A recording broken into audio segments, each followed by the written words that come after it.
ನಾವು ಕಾನೂನಿಗೆ ಗೌರವ ಕೊಡುವವರು, ಗುಂಡಾಗಳಲ್ಲ ಗಾಂಧಿವಾದಿಗಳು. ಹೀಗಿರುವಾಗ ಕಾನೂನಿನ ಹೋರಾಟಕ್ಕೆ ನಾವು ಸಿದ್ಧರಿದ್ದೇವೆ ಅಂತ ಸಿ ಚೆನ್ನಯ್ಯ ಅವರು ತಿಳಿಸಿದ್ದಾರೆ. ಬಂಧುಗಳೇ ನಮಸ್ಕಾರ.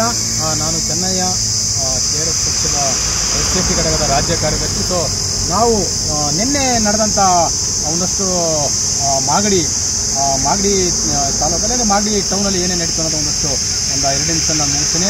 ಸೊ ತುರುವೇಕೆರೆ ತಾಲೂಕಿನ ಕಾರ್ಯನಿರ್ವಾಹಕ ಅಧಿಕಾರಿಯಾದ ಶಿವರಾಜ್ ಜೈನವರು ಸರ್ಕಾರಿ ವಾಹನವನ್ನು ದುರ್ಬಳಕೆ ಮಾಡ್ಕೊಂಡಿರ್ತಾರೆ. ಸೊ ಸಾಕಷ್ಟು ಒಂದು 2-3 ಸಲ ಕುಣಿಗಲ್ಲೂ ಒಂದು ಸಲ ತಗ್ಲಾಕೊಂಡಿರ್ತಾರೆ. ನಾನು ಈಗ ಕಳೆದ ಒಂದು 2-3 ತಿಂಗಳಿಂದ ನನಗೆ ಫೋನ್ ಮಾಡಿರ್ತಾರೆ, ನಾನು ಹೋಗಲಿ ಅಂತ ಏನೋ ಹೇಳಿ ಬಿಡಿಸಿರ್ತೇನೆ. ನಮ್ಮ ಪಕ್ಷದವರ ಹತ್ರ ತಗ್ಲಾಕೊಂಡಿರ್ತಾರೆ, ಬಿಡಿಸಿರ್ತೀನಿ. ಮತ್ತೆ ಒಂದು ತಿಂಗಳ ಹಿಂದೆ, 1 ವರ್ಷದ ಹಿಂದೆ ಕುಣಿಗಲ್ನ ಅಂಚೆಪಾಳ್ಯದ ಬಳಿ, ಜಾನ್ಸನ್ ಅಂತ ಅಂಚೆಪಾಳ್ಯದ ಬಳಿ ನಮಗೆ ಸಿಗಾಕ್ತಾರೆ. ನಾವು ಅವಾಗಲೂ ಲೈವ್ ಮಾಡಿ ಒಂದಷ್ಟು ಮಾಹಿತಿ ಕೊಟ್ಟು ಅಲ್ಲೆಲ್ಲ ಒಂದಷ್ಟು ಸುದ್ದಿ ಆಗಿರ್ತದೆ. ಪದೇ ಈ ವ್ಯಕ್ತಿ ಸರ್ಕಾರಿ ವಾಹನವನ್ನು, ಸರ್ಕಾರದ ಏನು ಕೆಲಸಕ್ಕೆ ಬಳಸ್ಕೊಳ್ಳುವಂಥ ಒಂದು ಸರ್ಕಾರಿ ವಾಹನವನ್ನು, ತುರುವೇಕೆರೆ ತಾಲೂಕಿನ ವ್ಯಾಪ್ತಿಯಲ್ಲಿ ಬಳಸ್ಕೊಳ್ಳುವಂಥ ಸರ್ಕಾರಿ ವಾಹನವನ್ನು ತಂದು ಅವ್ರ ಶೆಡ್ಡಲ್ಲಿ ನಿಲ್ಸ್ಕೊಂಡಿರ್ತಾರೆ ಅಂತಂದರೆ ಜನಸಾಮಾನ್ಯರು ನೀವು ನೋಡಬೇಕು, ನೀವು ತೀರ್ಪು ಕೊಡಿ. ಸೊ ನಾವು ಕೆಆರ್ಎಸ್ ಪಕ್ಷದ ಒಂದಷ್ಟು ಪ್ರಾಮಾಣಿಕತೆ, ಬದ್ಧತೆ, ನೀತಿ ನಿಯಮದ ಅಡಿಯಲ್ಲಿ ನಾವು ಕೆಲಸ ಮಾಡ್ತಾ ಇದ್ದೀವಿ. ನಿನ್ನೆ ನಡೆದ ಘಟನೆ, ನಾವು ಯಡಿಯೂರಲ್ಲಿ ಒಂದು ಮದುವೆ ಇರುತ್ತೆ, ಮದುವೆ ಮುಗಿಸ್ಕೊಂಡು ಮಾರ್ಗ ಮಧ್ಯೆ ಬೆಂಗಳೂರಿಗೆ ಹೋಗೋ ಸಂದರ್ಭದಲ್ಲಿ ನಾವು ಮಾಗಡಿಲಿ ಟೀ ಕುಡಿಯೋಕ್ಕೆ ಗಾಡಿ ನಿಲ್ಲಿಸ್ತೀವಿ. ಯೂಶ್ವಲಿ ನಾನು ಪಕ್ಷದ ಕ್ಯಾಪ್ ಹಾಕಿ ಇರ್ತೀನಿ, ಟಿ ಶರ್ಟ್ ಹಾಕಿಲ್ಲ ಅಂದರೂ ಪಕ್ಷದ ಕ್ಯಾಪ್ ಕೆಲವೊಂದು ಸಲ ಯಾವುದೇ ಕಾರ್ಯಕ್ರಮ ಎಲ್ಲೇ ಆದರೂ ರೆಗ್ಯುಲರ್ ಪಕ್ಷದ ಕ್ಯಾಪ್ ಟೋಪಿ ಹಾಕಿರ್ತೀನಿ.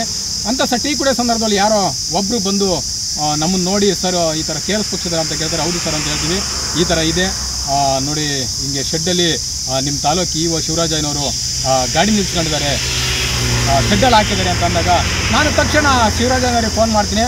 ಒಂದು 7-8 ಸಲ ಫೋನ್ ಮಾಡ್ತೀನಿ, ಫೋನ್ ರಿಸೀವ್ ಮಾಡಲ್ಲ. ಆಮೇಲೆ ಮತ್ತೆ ಲಾಸ್ಟ್ ಅವ್ರಿಗೆ ರಿಸೀವ್ ಮಾಡ್ತಾರೆ, ಅಣ್ಣ ಗಾಡಿ ಕೆಟ್ಟೋಗ್ಬಿಟ್ಟೈತೆ, ಶೆಡ್ಡಲ್ಲಿ ನಿಲ್ಸಿದ್ದೀನಿ. ಇದೊಂದು ಗಮನದಲ್ಲಿ ಇಟ್ಬೇಕು ಜನ. ಗಾಡಿ ಕೆಟ್ಟೋಗಿದೆ, ಶೆಡ್ಡಲ್ಲಿ ನಿಲ್ಸಿದ್ದೀನಿ ಅಂತ ಹೇಳ್ತಾರೆ. ಹೇಳಿ, ನಮ್ಮ ಹತ್ರ ಕಾಲ್ ರೆಕಾರ್ಡ್ ಎಲ್ಲ ಇದೆ, ಪ್ರೂಫ್ ಎಲ್ಲ ವಿತ್ ಪ್ರೂಫ್ ಇದೆ, ಕಾಲ್ ರೆಕಾರ್ಡ್ ಇದೆ. ಗಾಡಿ ಕೆಟ್ಟೋಗಿದೆ, ಶೆಡ್ಡಲ್ಲಿ. ನಾನು ಹೇಳ್ತೀನಿ, ಸರ್ ಗಾಡಿ ಕೆಟ್ಟೋಗಿದ್ರೆ ಬನ್ನಿ, ನಾವು ಇಲ್ಲೇ ಇರ್ತೀವಿ, ನಾನೇ ಗಾಡಿ ಸ್ಟಾರ್ಟ್ ಮಾಡ್ತೀನಿ, ಬನ್ನಿ ನಿಮ್ಮ ಮುಂದೆ. ಯಾಕೆ ಶೆಡ್ಡಲ್ಲಿ ತಂದು ನಿಂತ್ಕೊಂಡಿದೆ ಸರ್ಕಾರಿ ವಾಹನನ?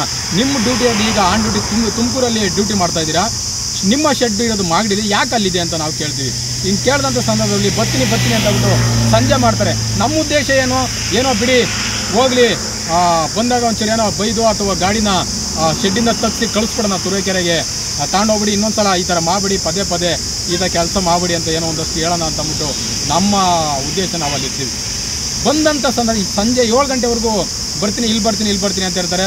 ಸರಿ ಆಯಿತು ಬನ್ನಿ ಸರ್, ನಾವು ಹೋಗಬೇಕು ಬೆಂಗಳೂರಿಗೆ, ಟೈಮ್ ಆಗುತ್ತೆ ಅಂತ ಹೇಳ್ತೀವಿ. ಬಂದಂಥ ಸಂದರ್ಭದಲ್ಲಿ ಏಕಾಏಕಿ ಶೆಡ್ ಬಾಗಿಲು ತೆಗಿತಾರೆ.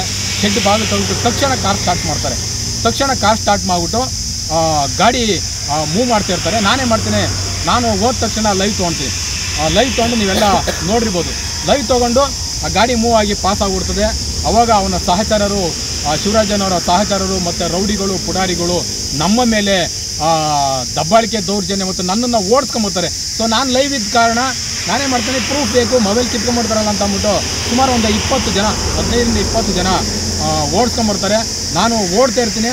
ಆಮೇಲೆ ತದನಂತರ ನಮ್ಮ ಪಕ್ಷದ ತಿಮ್ಮಪ್ಪನವರು ಹಿಡ್ಕೋತಾರೆ. ನಂತರ ಏನಾಗಿದೆ, ನನ್ನನ್ನು ಮೇನ್ ರೋಡಲ್ಲಿ ನನ್ನನ್ನು ಇಟ್ಕೊಂಡು ನೀವೇನಕ್ಕೆ ಇಲ್ಲಿ ಬಂದಿರಾ ಹಾಗೆ ಹೀಗೆ ಅಂತ ಹೇಳ್ಬಿಟ್ಟು ನನ್ನ ಮೇಲೆ ಹಲ್ಲೆ ಮಾಡ್ತಾರೆ. 2-3 ಇದು ಹೆಣ್ಣಿಗೆ ಮತ್ತು ಹೀಗೆ ತಿರ್ಗಾ ಇದು ಮೈಗೆ ಎಲ್ಲ ಇದು ಗುದ್ದುತ್ತಾರೆ. ನಿಮ್ಮನ್ನು ತಣ್ಣಗೆ ಎಲ್ಲರೂ ಎಳ್ಕೊಂಡೋಗಿ ಇದು ಮಾಡ್ತೀವಿ, ನೀವು ಅಂಥ ನನ್ನ ಮಕ್ಕಳು ಇಂಥ ನಮಗೆ ಅವಾಚ್ಯ ಶಬ್ದಗಳಿಂದ ಬೈದು ನಮ್ಮನ್ನು ಟಾರ್ಗೆಟ್ ಮಾಡಿ 10 ಜನದ ಮುಂದೆ ಕುಂತ್ಕೊಂಡು ಎಲ್ಲ ಕರ್ಕೊಂಡೋಗೋಕ್ಕೆ ನನ್ನ ಏನೋ ಮಾಡೋಕ್ಕೆ ನನ್ನ ಕೆಲಸ ಮಾಡಿದ್ದು. ನಾನು ಅದಕ್ಕೆ ಪೊಲೀಸ್ನವ್ರು ಬರೋವರೆಗೂ ನಾನು ಎದ್ದು ಬರಲ್ಲ ಅಂತ ಒಂದು ಅಂಗಡಿ ಈ ಥರ ಎಲ್ಲ ಶಿವರಾಜನ ಪ್ಲಾನ್ ಮಾಡ್ಕೊಂಡು ನಮಗೆ ನೆನ್ನೆ ದಿನ ಘೋರವಾಗಿ ಹಲ್ಲೆ ಮಾಡಿದ್ದಾರೆ.